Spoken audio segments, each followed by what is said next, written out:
You are welcome to this week's edition of From the Assembly, a program that beams its searchlight on issues emanating from the hallowed chamber of Nasarawa State House of Assembly in the week under review and other matters connected to it. I am Valentine Joshua, urging you to invest your time with us. Now, the constituted executive members of Nasarawa State Disability Rights Commission have been screened and confirmed by the Nasarawa State House of Assembly. However, before their confirmation, lawmakers from the western part of the state kick against the appointments of the nominee. We'll give you all those details. But it will be recalled that the previous 6th Assembly of Nasarawa State passed a bill seeking to establish the Disability Rights Commission to, among other things, work out strategies and adopt workable approach with a view to ameliorating the plight of people living with disabilities in the state. In view of this, Governor Abdullahi Sule recently constituted the executive members of the commission to be headed by Saleh Berde Kiana and wrote to the State Assembly seeking its confirmation. And at the Monday's plenary, the cluster of people living with disabilities in the state besieged the Assembly complex to witness the screening exercise.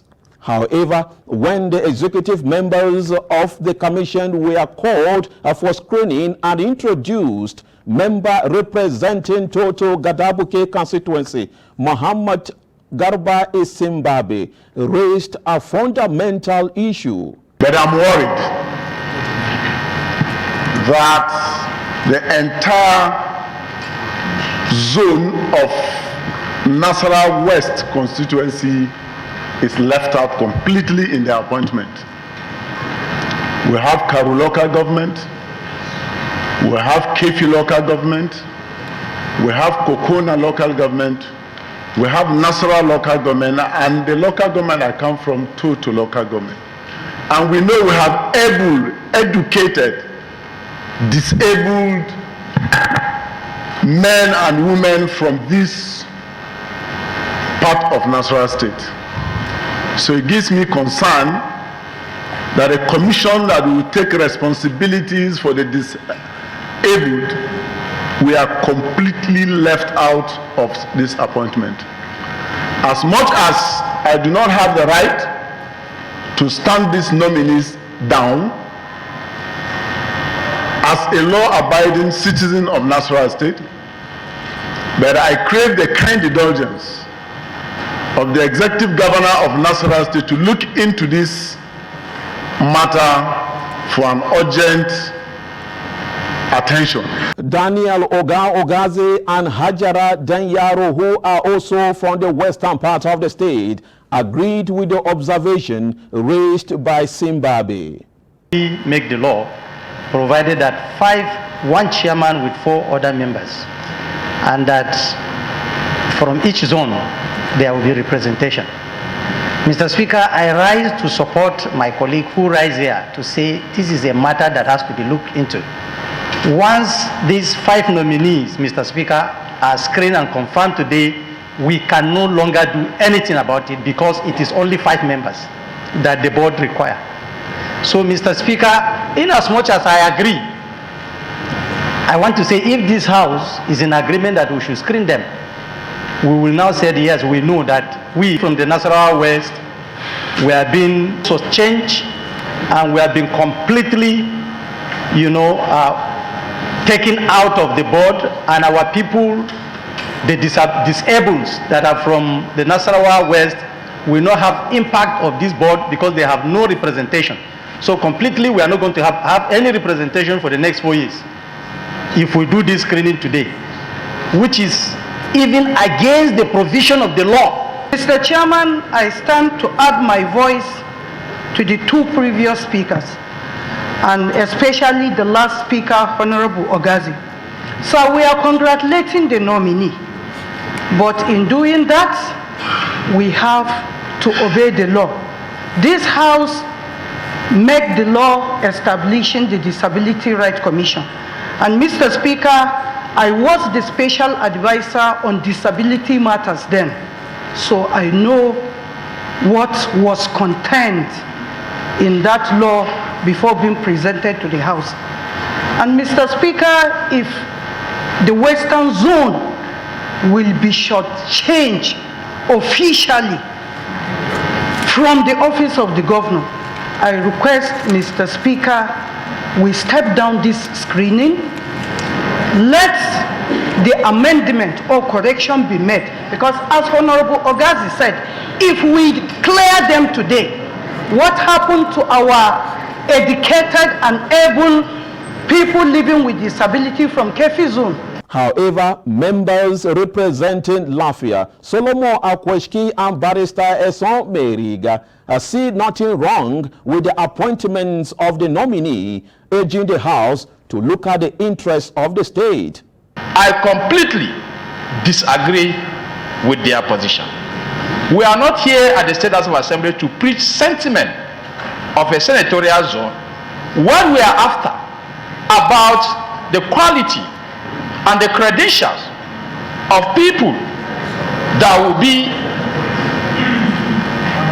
on this board, to look over the affair of this board. So, Mr. Speaker, I want to appeal, in as much as my deputy chairman agree that we should proceed with this nominee to clear them, I also want to appeal to these distinguished honorable members that we should look at the interests of Nasarawa State and allow these gentlemen to go on with this training for the benefit of Nasarawa State.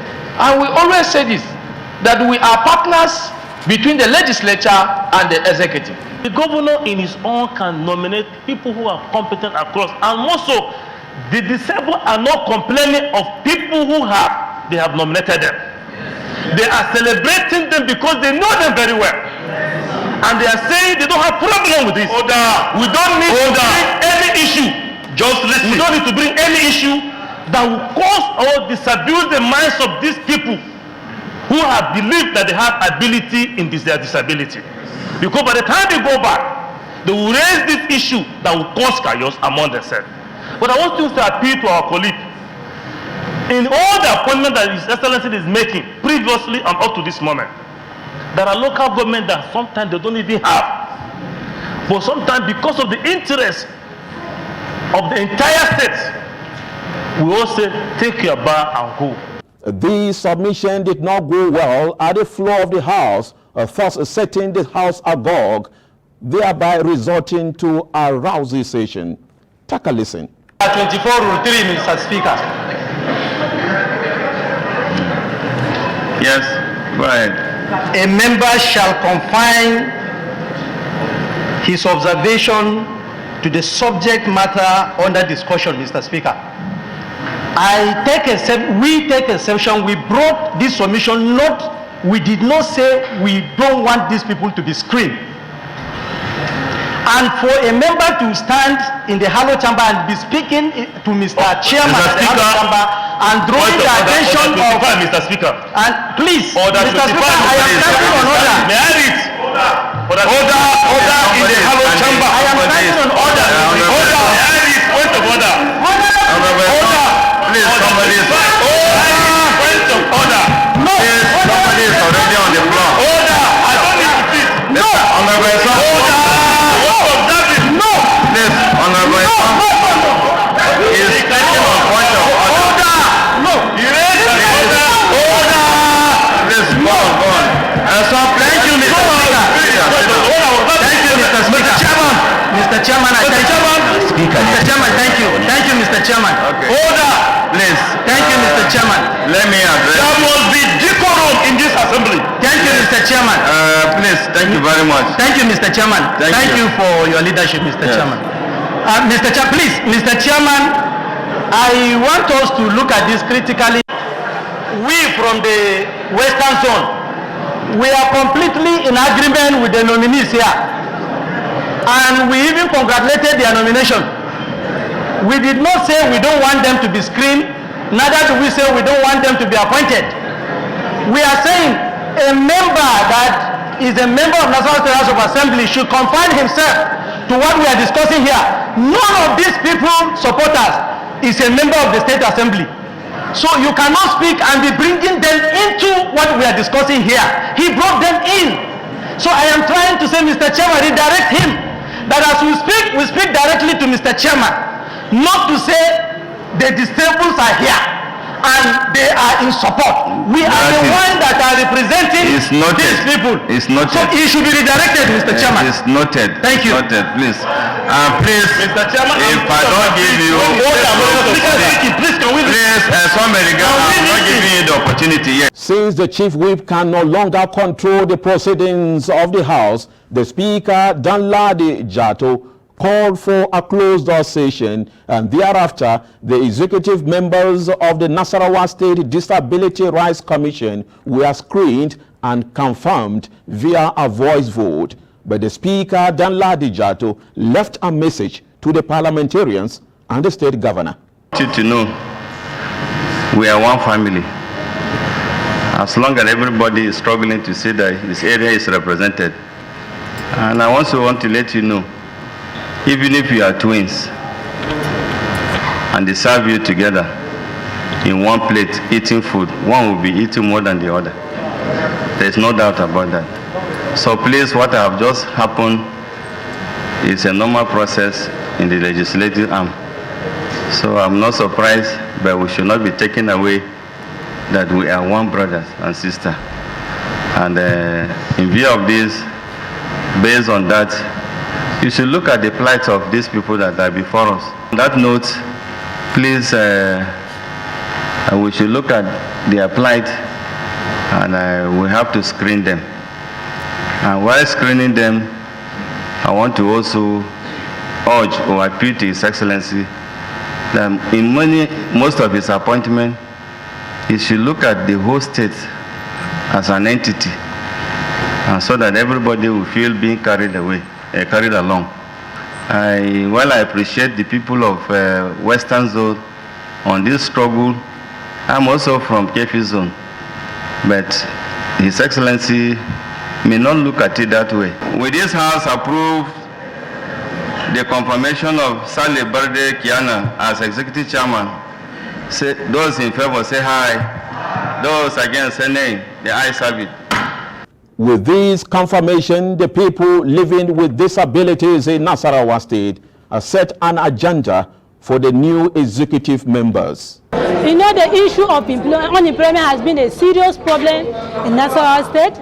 The issue of sign language interpreter for persons with disability, the issue of accommodation, even the Disability Rights Commission is not friendly. And most of the government building, they are not disabled friendly. We want this, there should be enforcement of implementation of accessibility. For most of us that we don't have access to government building, public building generally, we want this should happen in Nasarawa State. The first thing that I want the board to start with is to take a census of persons living with disability in the whole 13 local government. Their qualification, because we have a lot of graduates that are doing nothing, and they are specialists. There are some that are not graduates, but they are technically expert. So once we get those things, those census, we gather all the names of persons with disability, the 5 clusters: hearing impaired, crippled, visual challenge, and then leprosis. Once we have the list of those clusters and their profession, then we can know what and how to fix them. What a challenge. But it does appear that the executive chairman of the Nasarawa State Disability Rights Commission is aware of the challenges facing his members. The first thing that we are going to do if a Zoom office is to ensure that we do the head count of persons living with disability, because we need to have the data of persons living with disability in the state so that we can know the level of education, those with diploma, those with degree certificate. Through this, we can make informed policy that will impact their life. Without data, I think there is nothing we can be able to do. So the first thing we are going to do is do the head count, to conduct a census of persons living with disability in Nasarawa State. And already I am making an impact. I have started connecting myself with some of the international NGOs like Yaga Africa, the MacArthur Foundation, the National Democratic Institute, the USAID, the UK. They have already started. Some of them have called me.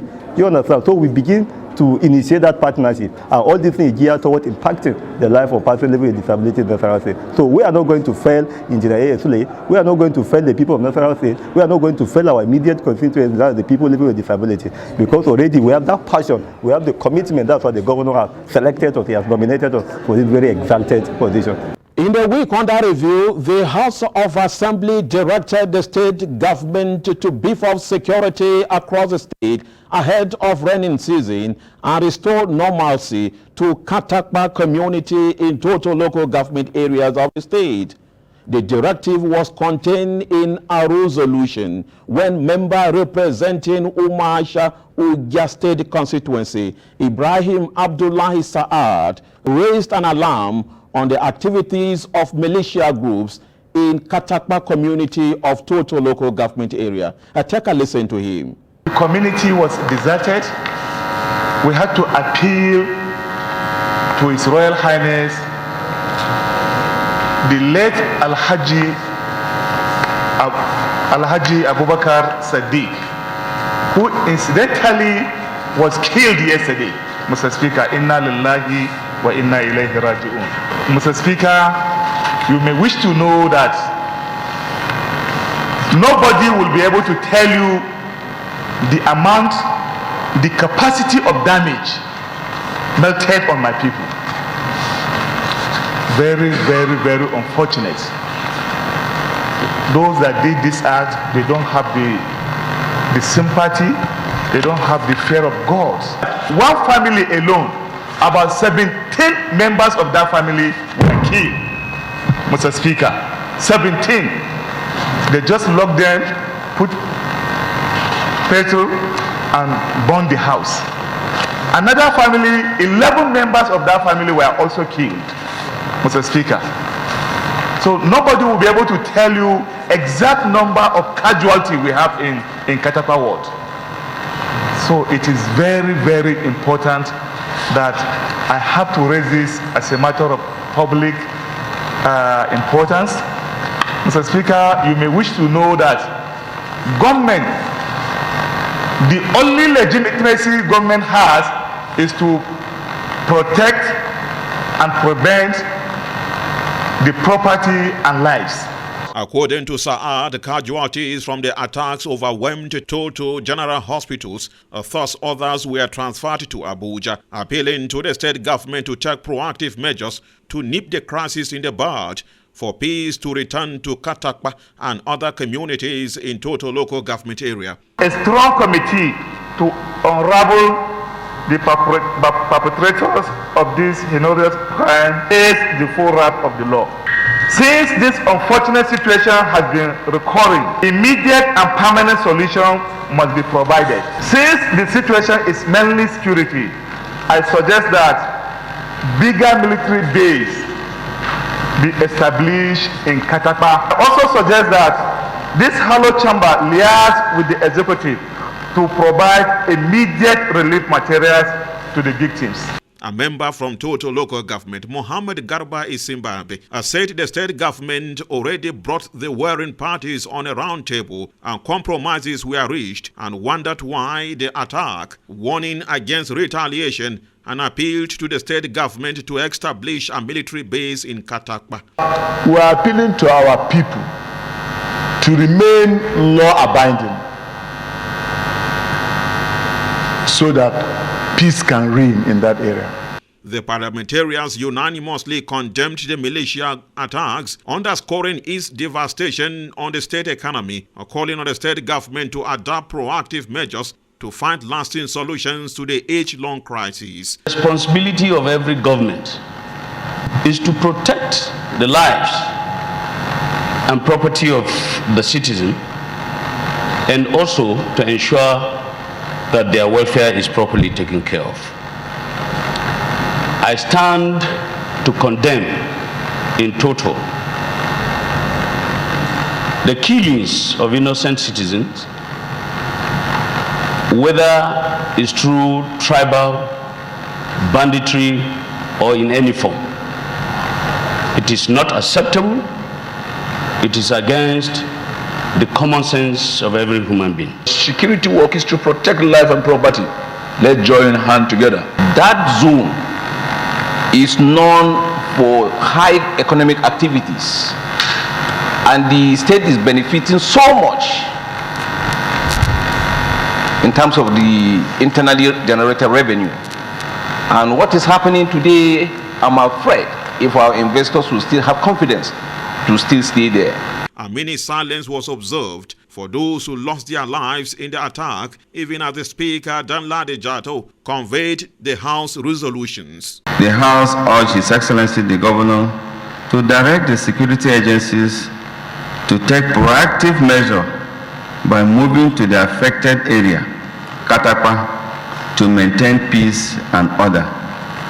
And if possible, His Excellency is to ensure that he set up a military base in Katapa. Secondly, he has urged His Excellency to send relief materials or direct the relevant agency to provide relief materials to the displaced people and even provide them with alternative temporary shelter.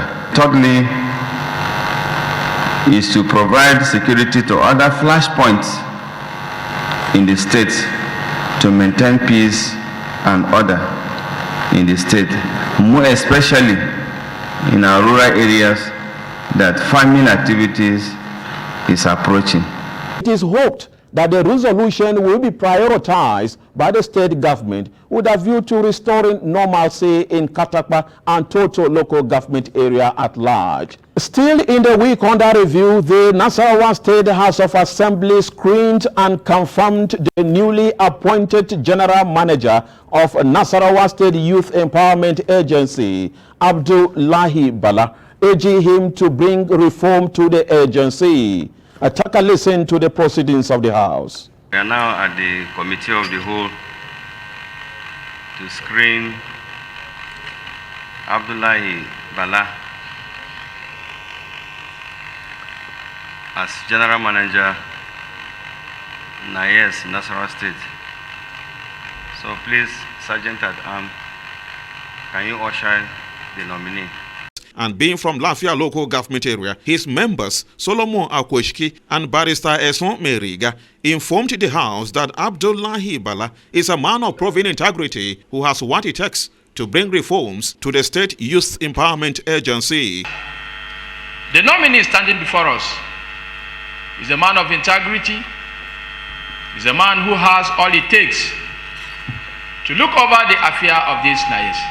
This organization needs somebody with good character, somebody who has experience. I'm begging all of us to at least allow Mr. Abdullahi Bala to take a bow and go and reschedule and reform and restructure the NAYES again for the better of Nasarawa State. Those in favor of that say aye. Those against say nay. The ayes have it. Consequently, NBS News in an interview sought to know what reforms the new general manager will bring to the Nasarawa State Youth Empowerment Agency. All the staff, they must come to work. Issue of traffic, especially Lafia, Akwanga, Karo.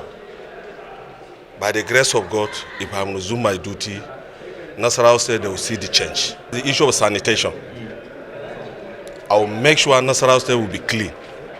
Anyone that I have not done the sanitation, I will take the serious action on that person.